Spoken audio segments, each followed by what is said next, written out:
Here's what happened, guys. The more we get into this ownership series, the more fun it gets to imagine in a decade from now if we didn't have to pay any taxes as Americans. What would that be like? And it's not crazy to question that either as a possibility, because what sparks this, it goes back to President Trump's State of the Union, where he shared how tariffs could fundamentally replace the modern day income tax, federal income tax. And then what that opens up is a curiosity where and to ask questions of whether or not certain taxes that you are paying in your state as a small business owner make sense anymore. And there are inconsistencies with different states, and that is where things don't make sense. Get curious, ask questions, and I've been getting really curious and asking a lot of questions about taxes. So welcome back to the show. Today, I want to go through specific taxes. I want to set the stage for these taxes and to help you to be informed, because you just may not know some of this stuff, and realize that some of these taxes are relatively new. If we think about the overall history of the U.S., some of these taxes that just have been imposed, I think of one specifically, hospitality tax. Specifically, if we look at the state of South Carolina, 4 cities, that was created in 1997. And that's not too long ago. Like, I was born before then. So when we go through these different taxes, it's not like they've been established for for over 100 years. And when we realize that, then we could ask ourselves, well, could we move forward, be able to avoid to be able to get rid of some of these taxes that are unnecessary? Well, that's where we got to get curious and ask questions. So what I want to go through is going on the federal level all the way down to the local level.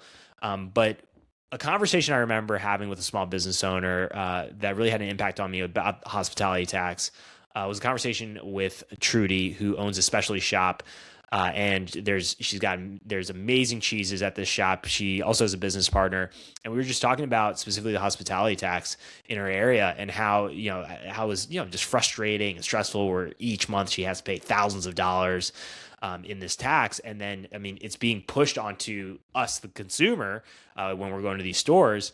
But how frustrating that is, and the thought of what would happen if that didn't have to exist. What would that happen from a consumer's perspective of being able to pay less for these items and not being charged in addition to the sales tax of potentially 11%, depending, again, what state you're in, it varies. What that would be like for the customer, and then what would it be like for you not having to have the stress of each month paying the thousands of dollars, because you're seeing thousands of dollars go out of your accounts. That adds a level of stress.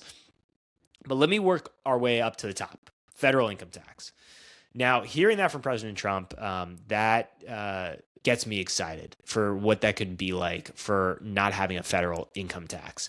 And as small business owners, when we work our way down from that, from federal to then state level, you have different taxes that you may be having to pay as a small business owner, depending on what industry you're in, because there's over 1,000 industries.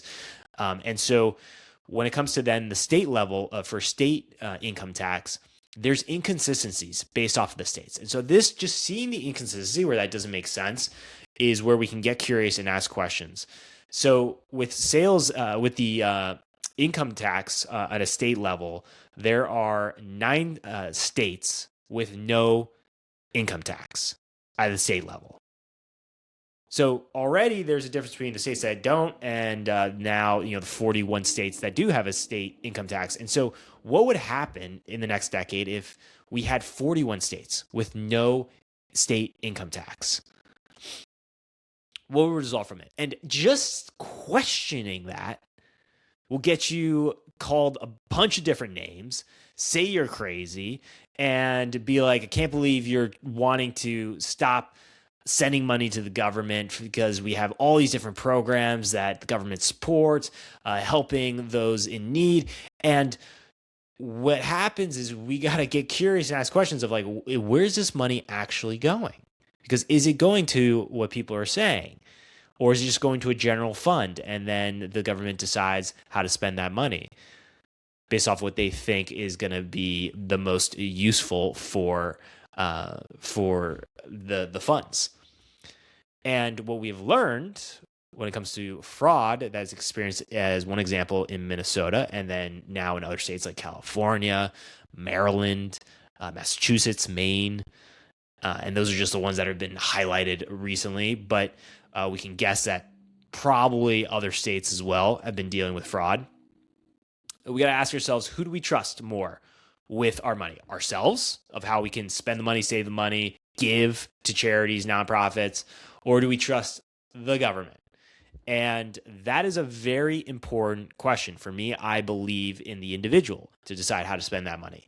So just seeing that inconsistency there, I hope that starts to open up possibilities for you of like, oh yeah, what? And you start to question it too of like, well, what would happen if my state currently has a state income tax, if it didn't have a state income tax? And then do I actually know where that money goes? And is there an itemized list of exactly where all that money goes? And is anyone in the government at a state level sharing with me that information? Some questions to think about. Now we get into then the sales tax. And the sales tax, I'm going to use the state of South Carolina as an example here. Sales tax came in 1951. So we're talking less than 100 years ago. And what the percentage for the sales tax is like 9%. And I think about the specialty shop with Trudy. When Trudy and her business partner, when she was talking about her journey as a business owner, you talk about trying to figure things out, having to deal with the landlord and lease, and she even mentioned that one of the buildings, the landlord was going to sell the building, and then they were thinking about buying the building, but then the price was way higher than they could afford, and there was a lot of repairs that needed to be done. And so you're dealing with that. Then you have the day-to-day operations, having to deal with employees. Maybe if you're subleasing too, part of your space, part of the building that you're leasing, having to deal with a roommate as another business. So there's so many of the other things involved. And then each month on top of all that, you add in having to pay potentially thousands of dollars in taxes each month that is getting sent out of your accounts to the government. And you're frustrated, you're stressed, anxious, and then you actually don't know where that money really is going. You don't know. We got to start questioning and start asking ourselves, does this make sense? And so you have that on the sales tax where, in South Carolina, 9%. And then overall, there are 5 states here in the U.S. that don't have any sales tax. So that, I hope, can also cause you to shift your perspective on, okay, well, if there's 5 states, well, what happens then if we can increase that number and make it 45 states with no sales tax? Could that be a possibility within my state to have no sales tax? Can we make it work? And by asking that question, it's not something to be ashamed of or to be guilty of, like, oh, I want to, like, I can't believe I'm asking this question. Like, you shouldn't be, because it's your tax-paying dollars as a small business owner. I know how much you want to build and you care about your communities and you just want to maybe have some extra peace at night. And this could be a way to also create a lot of extra peace, is if we start questioning and determining, oh, maybe it doesn't make sense to have a sales tax in the state anymore. Or maybe it's not, it doesn't make any sense to have a hospitality tax anymore, or to put on the maximum amount of hospitality tax that you can put on, which, as an example, in South Carolina is 2%. And you're not, you could look through the list of all the major cities and ask yourself, is there any major city in South Carolina that is charging 1% instead of 2%, the maximum? And if you're not seeing that, that's another moment to get curious and ask questions of, like, okay, well, why are these cities putting the maximum tax that they can? And then when you look specifically and get more curious and you look at the budget, and then you see something that says like general fund, transferred money into a general fund for the purpose of tourism, then you can ask yourself, well, why isn't there an itemized list of where all that money is going, the millions of dollars going? And it's not crazy to ask those questions. They're reasonable. It's common sense. Think about your business. You got to know your numbers and know where the money's going to make better decisions and more effective decisions. And it's common sense for if you're the taxpayer giving your money or as collecting the money to pay to make these payments. It's common sense to want to know where this money is going. And when you see a budget where all of the income coming in for them from let's say from the hospitality taxes, the example here in we'll use the city of Charleston in South Carolina. If all of the income coming in is then budgeted to be used and in some way, and there's no savings here, well, then how can we determine if this tax actually makes any sense to keep? If just all the money is going to be used, it's something to think about. Because what if the city could operate on a 1% hospitality tax, or 1.5% hospitality tax, or no hospitality tax? I've said it before. I believe we would be shocked if we could really get a behind the curtains view on how much money it would take to efficiently run the city, to the state, to the federal government. I believe we as American citizens would be shocked at how that number is so much less than the amount we are paying in taxes. And that's just my opinion. It's my podcast. I could have my opinion on that. But that's my opinion, is I believe we'd be shocked. So with the hospitality tax too here in South Carolina, that was created in 1997. And as I said, I was born before then. And so there was a time where we didn't have these taxes. And the more you get into it, the more you can see that there could be wanting to take advantage of opportunities for short-term gain without thinking of long-term sustainability for our cities, for our states, for our country overall. And that could be why we're in such a big mess right now. You think about on the federal level of the U.S. debt, over $38 trillion.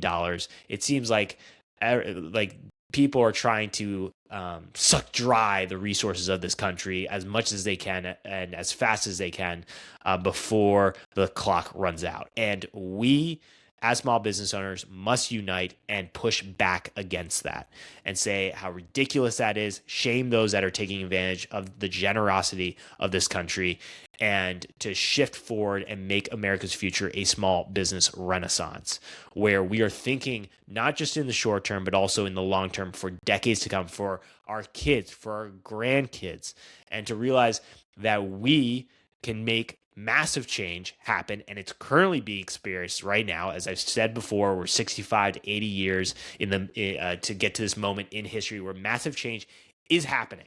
It's happening. We're witnessing it around us. It can feel like a lot of chaos right now. And with this massive change, we as small business owners can direct that change into making America's future a small business renaissance. And I believe that small business owners are America's future leaders. And it is important to be informed and understand that these different areas of our country and our history, thinking of theology to politics to culture and the economy, they are interconnected. They cannot just be isolated.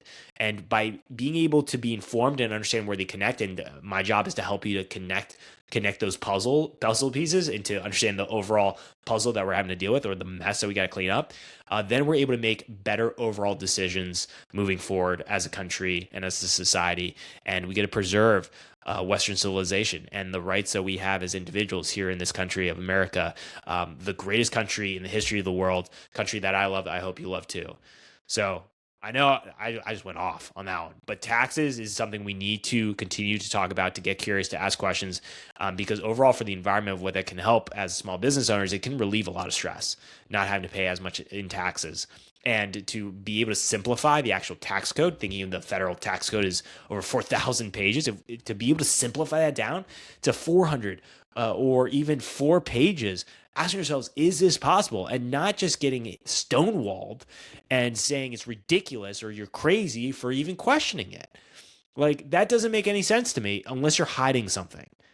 And when that happens, we got to shine light on that and make sure that we hold our elected officials accountable as we move forward. So I'll see you guys tomorrow.